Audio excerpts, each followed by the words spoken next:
Chapter 12: The Dawn of Tomorrow.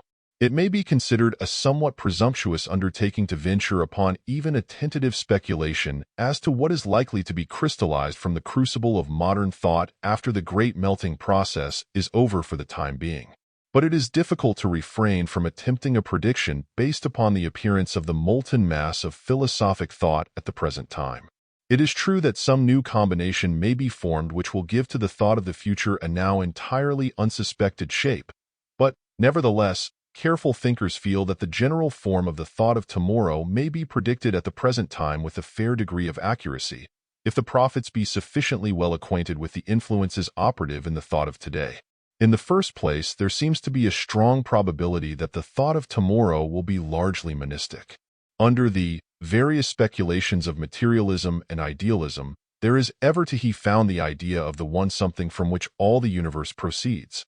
Materialism holds that the universe is, at the first and last, primarily and ultimately, matter or substance conceived of as extended, impenetrable, eternally existent, and susceptible of movement or change of relative position.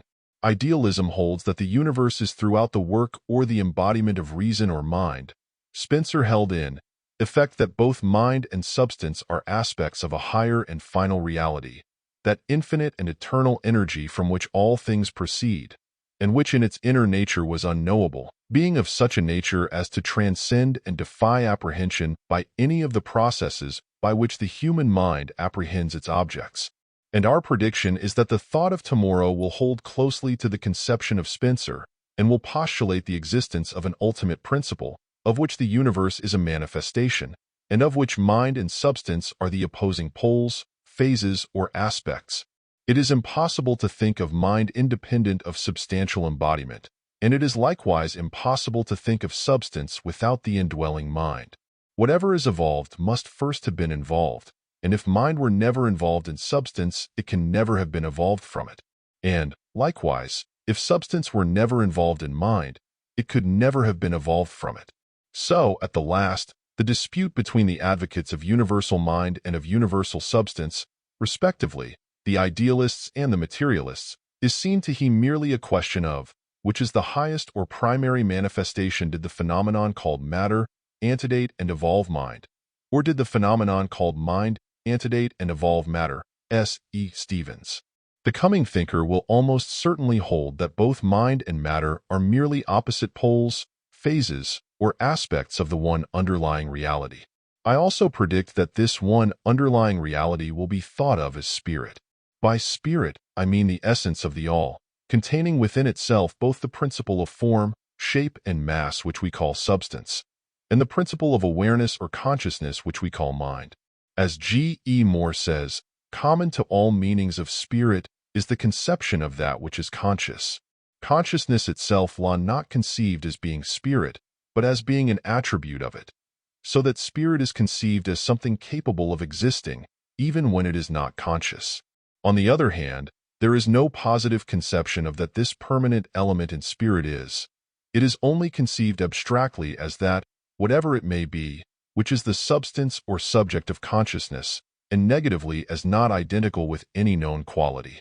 This usage of the term spirit must not be confounded with other and more common forms of usage. We can perhaps best think of it in the terms of Spencer, i.e., as that infinite and eternal energy from which all things proceed. Therefore, I feel that here will be found a reconciliation between the advanced thinkers of the opposing schools of idealism and materialism, the agreement being based upon the common conception of an ultimate reality known as spirit, in which the opposite phenomena of substance and mind meet, blend, and have their origin and end, and of which both mind and substance are but relative aspects, phases, poles, or manifestations. I believe that the close of the 20th century will end philosophers and scientists both discussing ultimates in terms not of matter nor of mind, but of spirit. And I believe that from this common conception a new synthesis will arise, acceptable alike to philosophy, science, and religion. But I do not follow the idea of Spencer to the extent that I believe that the thought of tomorrow will hold that this ultimate reality, spirit, is unknowable. On the contrary, I believe that evolution will bring forth in man faculties and powers of understanding whereby he will be enabled to know more and more regarding ultimate things which are now classed as transcendental and defying apprehension by the mind of man. I believe that the thought of tomorrow will use the term unknown even more frequently than that of today, but that the term unknowable will be banished. Believe in the infinite possibility of expansion and evolution of mind. As S. E. Stevens says, "We do not know and cannot comprehend, but if it becomes essential for mankind to know, infinite nature will evolve an organ of mind that can comprehend." Pound part of the infinite, man's possibilities of knowing must be infinite. What have taken ages to evolve a wish to understand will require ages to develop ability to understand. As Haeckel has said, there is no scientific problem which we may dare to say the mind of man will never solve, no mystery so deep or profound. No question ever has or ever will be asked, but a mind or brain will be evolved and developed capable of solving and answering. In fact, even today careful thinkers have found signs of the budding of faculties or mental powers which register impressions of things ordinarily called transcendental, which give the report of a consciousness other than that dependent upon the ordinary senses. Of this I shall speak further as we proceed. The thinker of the end of the 20th century will label things known, unknown, or to be known, but never unknowable. He will point to the limits of the known and say, "Here our present knowledge ends," in the true scientific spirit, but he will never commit the folly of saying, "Here knowledge ends and the unknowable begins." To the coming thinker, physics and metaphysics will be branches of one field of investigation, and that field will be called the science of truth. I believe that eventually the distinction between physics and metaphysics will be wiped out, that the natural and the supernatural will be seen to be equally phases of the greater nature. But what of the religion and theology of tomorrow? It is indeed a brave man, or a foolish one, who will attempt to answer this question. But, judging from present indications, I think it safe to hazard the speculation that the conception of the immanent and indwelling God will have won the victory over the conceptions of a deity removed from the universe, who made the universe out of nothing and then set it going like a watch, standing aside to see how it worked. Perhaps the better way to indicate what I believe will be the prevailing religious conception of tomorrow would be to call your attention to the signs of the evolution of that conception today. For instance, consider the remarkable statement of Professor Charles W. Eliot, late president of Harvard, entitled "The Religion of the Future," as published in the Harvard Theological Review of October, 1909, from the report of the lecture delivered July 22, 1909, before the Harvard Summer School of Theology. The reader who is familiar with the prevailing ideas of the New Thought will be struck by the remarkable resemblance to the latter, although Professor Eliot arrived at his conclusion independently. Among other things, Professor Eliot said, "The New Thought of God will be its most characteristic element. This ideal will comprehend the Jewish Jehovah, the Christian Universal Father, the modern physicist's omnipresent and exhaustless energy, and the biological conception of a vital force. The infinite spirit pervades the universe, just as the spirit of a man pervades his body and acts, consciously or unconsciously, in every atom of it." The 20th century will accept literally and implicitly St. Paul's statement, "In him we live and move and have our being," and God is that vital atmosphere, or incessant inspiration. The new religion is therefore thoroughly monotheistic, its God being the one infinite force, but this one God less not withdrawn or removed, but indwelling and especially dwelling in every living creature. God is so eminently immanent in all things, animate and inanimate, that no meditation is needed between him and the least particle of his creation. In his moral attributes, he is for every man the multiplication to infinity of all the noblest, tenderest, and most potent qualities which that man has ever seen or imagined in a human being. In this sense, every man makes his own picture of God. Every age, barbarous or civilized, happy or unhappy, improving or degenerating, frames its own conception of God within the limits of its own experiences and imaginings. In this sense, too, a humane religion has to wait for a humane generation. The central thought of a new religion will therefore be a humane and worthy idea of God, thoroughly consistent with the 19th century revelations concerning man and nature, and with all the tenderest and loveliest teachings which have come down to us from the past. The scientific doctrine of one omnipresent, eternal energy, information and inspiring the whole creation at every instant of time and throughout the infinite spaces is fundamentally and completely inconsistent with the dualistic conception which sets spirit over against matter, good over against evil, man's wickedness against God's righteousness, and Satan against Christ. The doctrine of God's immanence is also inconsistent with the conception that he once set the universe a-going, and then withdrew, leaving the universe to be operated under physical laws, which were his vicegerents or substitutes. If God is thoroughly immanent in the entire creation, there can be no secondary causes in either the material or the spiritual universe. The new religion rejects absolutely the conception that God is alienated from the world. It rejects also the entire conception of man as a fallen being, hopelessly wicked and tending downward by nature. And it makes this emphatic rejection of long-accepted beliefs because it finds them all inconsistent with the humane, civilized, or worthy idea of God. I am of the opinion that one of the novel features of the religion of tomorrow will be a remarkable blending of the doctrine of empiricism with that of faith. Empiricism holds that all knowledge must be the result of experience and is usually identified with sensationalism, or the doctrine that all knowledge results from sensations, and that all cognitions, even reflective ideas and so-called intuitions, can be traced back to elementary sensations.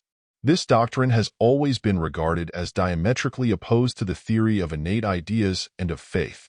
But there has arisen a new school of thinkers who hold that faith itself is based, not upon mere blind belief, but upon actual experience of things usually regarded as transcendental and above experience. It is being earnestly urged that man is developing new facilities, spiritual faculties, through and by means of which he may actually experience the spiritual world.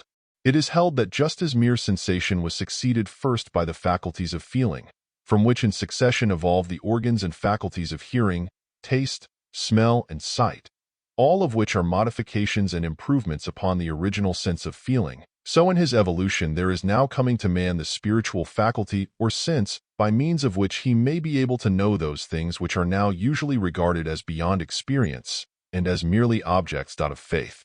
These thinkers hold that there is evolving a new faith which not only believes, but actually knows. Following this line of thought, it is deemed reasonable to believe that in the course of evolution man may grow to actually know God, truth, and immortality. As significant of this line of thought may be instanced Professor William James' work entitled Varieties of Religious Experience, and Dr. Maurice Bucke's work entitled Cosmic Consciousness. In Professor James' work are recited numerous instances, ancient and modern, which indicate the existence in man of certain superconscious faculties which give to him information and experience regarding the transcendental planes of being, thought, and action. The writer of the work argues for the validity of this class of experiences and indicates his belief in the idea that the race is evolving higher faculties whereby the spiritual planes of life may be perceived and known just as are the things of the material plane.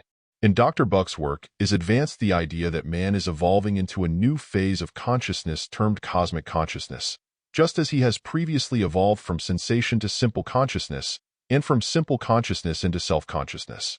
Cosmic consciousness is held to be an awareness of the unity of the cosmos, the oneness of all, the living universe, immortality, and other things usually regarded as belonging to the transcendental plane. Among the truths reported by Dr. Bucke as experienced by those to whom flashes of cosmic consciousness come are the following. The seeing and knowing that the cosmos is not dead matter hat a living presence, that the soul of man is immortal, that the universe is so built and ordered that without any peradventure all things work together for the good of each and all, that the foundation principle of the world is what we call love, and that the happiness of everyone is in the long run absolutely certain. It will be seen that there is a growing inclination to attach the seal of validity to the higher mystical and religious experiences of the race, instead of regarding them as merely the result of emotional excitement. I believe that this conception will play an important part in the thought of tomorrow, after the grain of higher spiritual experiences is separated from the chaff of the abnormal, psychic phenomena. There is almost a certainty that the thought of tomorrow will recognize the value and efficacy of faith in the affairs of everyday life. and that a basis of reality will be found for the apparently miraculous and wonderful experiences of man in the past and present, such as the answer to prayer, faith cures, and much of the phenomena of New Thought, Christian Science, and similar beliefs. It would seem that the race is acquiring methods of becoming in tune with the infinite and drawing to itself some of the wonderful powers, energies, and material from the higher planes of being. It will be seen that the answer to prayer based on faith comes not as a special intervention of a higher being, but rather as the result of the drawing by the individual of the power of the all. The power of faith is dynamic, and, underlying the creeds, beliefs, and theories, there is undoubtedly to be found truths regarding the occasional employment of the higher forces of the universe in response to the earnest belief of the individual, no matter upon whom or what this belief is bestowed. It is practically assured that this phenomena will be accepted, investigated, and scientifically explained by the thinkers of tomorrow. It is extremely probable that the problems of psychic research will be well threshed out before long, the false discarded, and the remnant of truth extracted and used as the basis for further investigation into the night side of nature. It is safe to hazard the prediction that this investigation will lift the accepted phenomena from the realm of the supernatural and will place them in their proper position in the kingdom of the natural. It is perhaps a daring guess to predict that before long telepathy will be much better understood, and that communication between mind and mind without the employment of spoken word or sign will be quite common. It would be interesting to speculate what would be the result on the life of the race were telepathy to become a common possession of all persons. If all persons were able to read the minds of each other, all pretense, hypocrisy, fraud, lying, deception, and untruth would vanish as the mist before the rising sun. If each could read the truth in the mind of the other, truth would reign and falsehood disappear. The conventional lies of civilization would fade away. The Ananias Club would stand forth self-confessed, and the liar would be shunned as pestilential. If the gift of perfect telepathy were to be given the race overnight, the morning would witness the greatest social and moral revolution of all time. If each could gaze into the soul of every other, if the naked soul of each were perceived by all, then each individual would stand forth as in the legendary Day of Judgment, and men and women would then be graded according to their real worth or unworth, rather than by their pretensions, claims, and false reputation. In that day, character, not reputation, would be the real standard. I do not mean to indicate our belief that the men of tomorrow will possess this degree of development, but merely to show the possibilities in connection with the probabilities of the increasing knowledge on this subject. I think it extremely likely that tomorrow will possess a scientific knowledge of the underlying principles of mental suggestion and the powers of the mind which form the subject of attention of so many schools, cults, and writers today. I think that the creative imagination and the dynamic will be accepted as actual constructive forces. I believe that an entirely new field of scientific research will be opened up through an appreciation of these subjects. I think that just as the other natural forces have been raised from the category of superstition and base credulity and are now mastered and used in the service of the race, so will the great forces of the mind be raised from the category of superstition, pseudoscience, and absurd theories, and, being understood by science, will be used intelligently for the upbuilding of the race. I feel that many social and economic changes are coming to the race, the advance movement of which has even now begun. But I believe that the real change will come not alone by reason of the dissatisfaction of the masses and the increasing burden of living under the present economic conditions, but also by reason of the dawning social conscience of the race. I believe that this social conscience is a forerunner of the cosmic consciousness of which I have spoken. I believe that the evolving sense of the oneness of all life, the dawning awareness that life is one at the last, and that each is a part of that one, and closely related to every other part, will bring about a new sense of the brotherhood of man. Already we may see signs of this dawning consciousness of the race. Men are beginning to feel the world pain. When we feel the pain of our brother, then we will be impelled to relieve his pain. The sympathy which comes from the growing and extending consciousness of the individual must eventually cause the pain of one to be the pain of all, the joy of one to become the joy of all. With this enlarged consciousness must necessarily come the tearing down of the present cruel conditions which afflict so many of our brothers and sisters, and the building up of a new social and economic structure in which the human family will be felt to include every individual, even the lowest and most worthy. And with this feeling must come the exertion of every power of the race to raise up the downtrodden and depraved, and to unite all once more at the table of the Father. I predict that in this way will come the social revolution that so many have looked for in some other form. I predict that these and other great and wonderful changes shall and will come to the human thought of tomorrow, and that the active principle operating under and in all these changes will be seen to be that most marvelous of all forces known to man, the law of love. Just as the original self-love of the primitive man developed so as to include his mate, and then his offspring, then his family, then his tribe, then his confederation of tribes, then his nation, then all of kindred speech and beliefs, then in constantly broadening circles according to his development, so will the man of tomorrow, feeling the dawning cosmic consciousness, learn to love every living thing, reaching out extend understanding, apathy, and love to the all in all.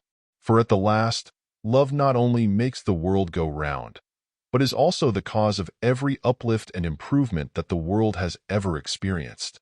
Indeed, many careful thinkers believe that in love we have the explanation of evolution itself. William Marion Reedy says, "Man has always felt that there was nothing inanimate from the beginning of time. His intuition has always been in advance of his reason. His poetry has led his science everywhere. The 0n8 of things is being demonstrated in these days. That is all. God, in every language, was both masculine and feminine. Life is but force. Matter holds together by force. Matter therefore has life. The star is brother to the clod. The moth is kin to the mastodon. Worlds are made to blossom in space as flowers are fructified by boding pollen. Mingling atoms make suns. Cell seeks affinity with cell. Dust blown from the unimaginable outer rim of silence finds its fellow dust, and a nebula is formed, and from that nebula suns and systems of suns. Worlds in contact give birth to worlds. The crystals meet and kiss and mingle and produce other crystals. Love is the only law. Love is spirit, and matter the child of spirit. All this any man who reads may know. But where does it end, this intelligent love? There is a limit to the finite, but the finite is part of the infinite. It would seem that the pursuit of the law of love would bring one only to the unknowable, pushing it only a little further back. Love may follow where love lead unto the essence of God even. For God is love, the material aspect of love, dwelt on so far, need not deter us from pushing farther north.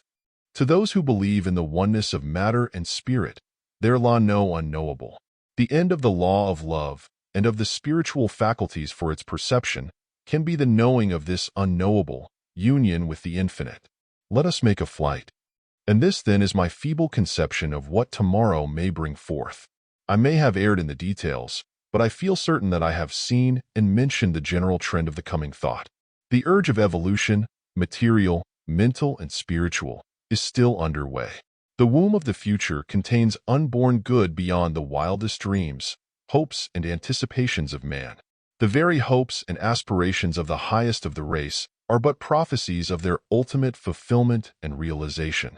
But, after all, the mere intellectual conception of philosophies, metaphysics, theologies, theories of all sorts and kinds are of the mind alone. The only satisfying realization is that which comes from the soul itself, the message of the Spirit. The realization indwelling in the soul of each brings to the troubled mind that peace which passes all understanding, and still the tempest raging within the thought of each individual who dares ask himself why and how. After traveling round and round the endless circle of thought, after running up in the blind alleys of speculation, rest and peace come only when one regains the holy of holies within his soul. For at the end of our philosophical speculations, how many of us but echo the words of Emerson? I laugh at the love and the pride of man, at the sophist schools and the learned clan, for what are they all in their high conceit? When man in the bush with God may meet, how many a soul perplexed by circular reasoning, fatines 6cl by running around the speculative wheel of the squirrel cage of thought, or bruised by having dashed its wings against the bars of the cage of experience, in which it has been confined, finds comfort and peace in the words of good old Newman. Lead, kindly light, amid the encircling gloom. Lead thou me on, The night is dark, and I am far from born. Lead thou me on, keep thou my feet. I do not ask to see the distant scene. One step enough for me, lead thou me on. End of book.